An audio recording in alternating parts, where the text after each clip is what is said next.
এ হলো city square মোড়, মোস্তফার পিছনের দিক, মোস্তফা সেন্টারের পিছনের দিক। এটা একটা খুব বড় মার্কেট, হ্যাঁ, শপিং মল। মার্কেটটা চাইনিজ এবং অনেকেই বলে মোস্তফা সেন্টারের চাইতেও অল্প দামে এখানে অনেক কিছুই পাওয়া যায় এবং মার্কেটটা অনেক বড়। আমরা মার্কেটের ভিতরে যাব কিছুক্ষণের মধ্যেই। আপনারা দেখছেন বাইরের দিকে, এটা হলো গিয়ে আপনার গেটটা। আর এখানে শিশুদের খেলার কিছু স্টল করা হয়েছে, কারণ কদিন আগেই সিঙ্গাপুরের চাইনিজ যারা আছে তাদের ধর্মীয় যে দিনটা নিউ ইয়ার, সেটা তারা উদযাপন করেছে এবং এখানে অনেক চাইনিজরা এসেছিল, সেই দিন আনন্দ করেছে।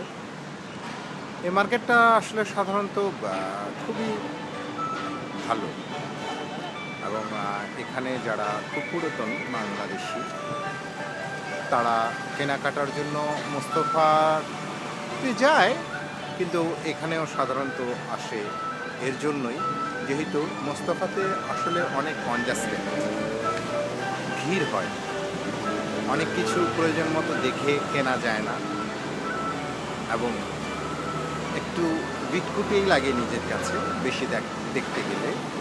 আর এই মার্কেটটা খুব বড়, ফাঁকা, মনমতো পছন্দের অনেক কিছুই এখানে পাওয়া যায়। তো যাই হোক, এখন আমরা যাব এই মার্কেটের ভিতরের দিকটায়, ঠিক আছে? আসলে হলে কি আপনার মেন এন্ট্রেন্স, আপনারা দেখছেন এগুলো এই মার্কেটের মেন এন্ট্রেন্স। আমার পিছনে গেটটা যেটা, এটাই হলো গিয়ে এই মার্কেটের মেন এন্ট্রেন্স, ঠিক আছে?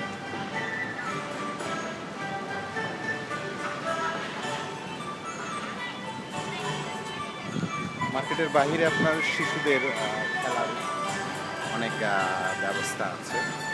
অনেকে এখানে আসে বাচ্চা নিয়ে, বাচ্চাদেরকে নিয়ে মার্কেটিং করার পর এখানে বসেন এবং বাচ্চাদের খেলাধুলার জন্য ভালো ব্যবস্থা করা আছে। হ্যাঁ, এ হলো কি আপনার টয়স পুতুলের দোকান। আর আপনারা দেখছেন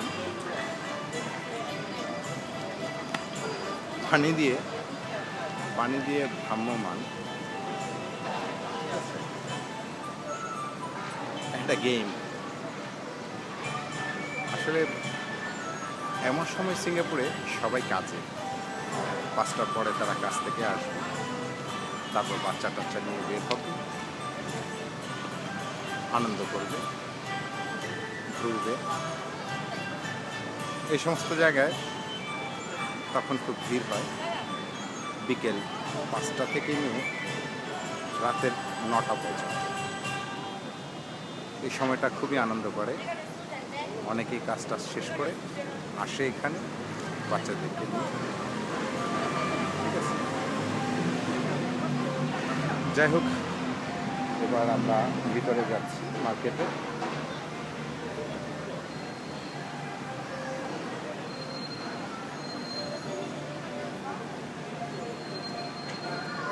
চাইনিজরা সাধারণত তাদের নিউ ইয়ারে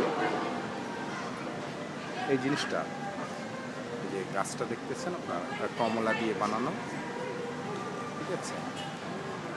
এটা তো অবশ্যই তারা করবে চাইনিজ নিউ ইয়ারে।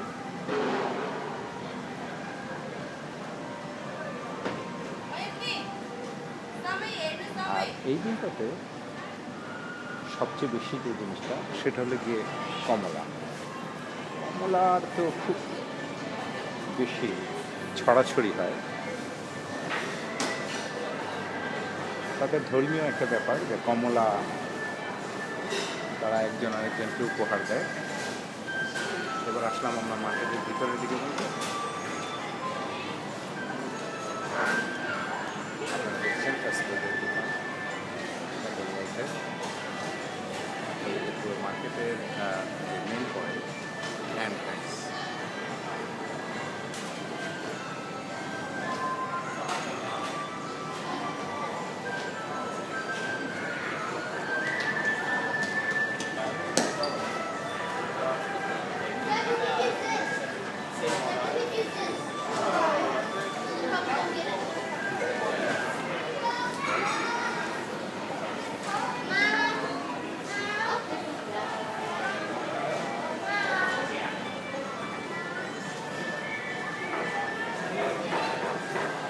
আরেকটা মজার ব্যাপার, এই মার্কেটে আপনার এই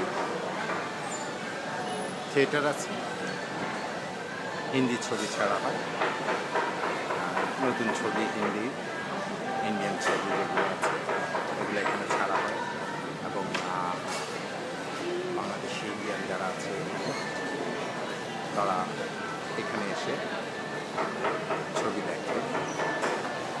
এখানে 4টা থিয়েটার আছে, এর মধ্যে 2টা থিয়েটারে সবসময় হিন্দি ছবি চলে।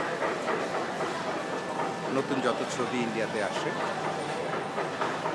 সেই সমস্ত ছবি ইন্ডিয়াতে যেদিন রিলিজ হয় তার 1 দিন 2 দিন পরেই এখানে আমরা দেখতে পারি।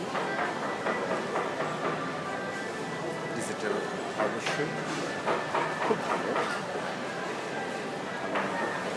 পরিবেশও খুব ভালো। এখানকার যে হলগুলো আছে, থিয়েটারগুলো আছে, এখানকার যে পরিবেশ আছে খুবই ভালো। যাই হোক, আমরা আপনাদেরকে সেই থিয়েটারেও নিয়ে যাব, দেখাবো। থিয়েটারগুলো অনেক বড়। এ হলো কি আপনার প্রধান যেটা মার্কেটের আপনার ভিতরের প্রথম তলা আপনার হলো গিয়ে আন্ডারগ্রাউন্ড বেসমেন্ট।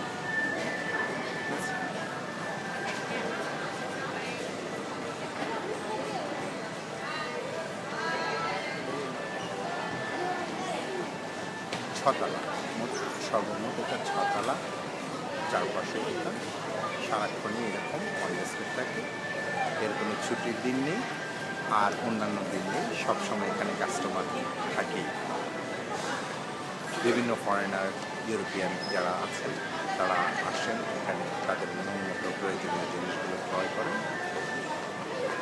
সাধারণত এখানকার সবচাইতে যে জিনিসটার জন্য এখানে সবাই আসে সেটা হলো গিয়ে এখানে বড় বড় ব্র্যান্ডেড যে সমস্ত দোকান যেগুলো আপনার যেমন এডিডাস, লিভাইস, নাইকি, এই সমস্ত কিছু শোরুম সবই মার্কেটে আছে।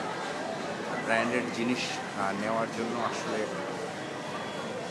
ইউরোপিয়ানরা এখানেই আসে, এবং আমাদের বাংলাদেশি আমরা যারা আছি এখানে অনেক দিন যাবত, তারাও সাধারণত, সে কথা তো আমি বলে গেলাম, এখানে আসি আমরা। যাই হোক, আমি একটু ভিতরের দিকে যাই, ঠিক আছে? আবার দেখা করছি আপনাদের সাথে।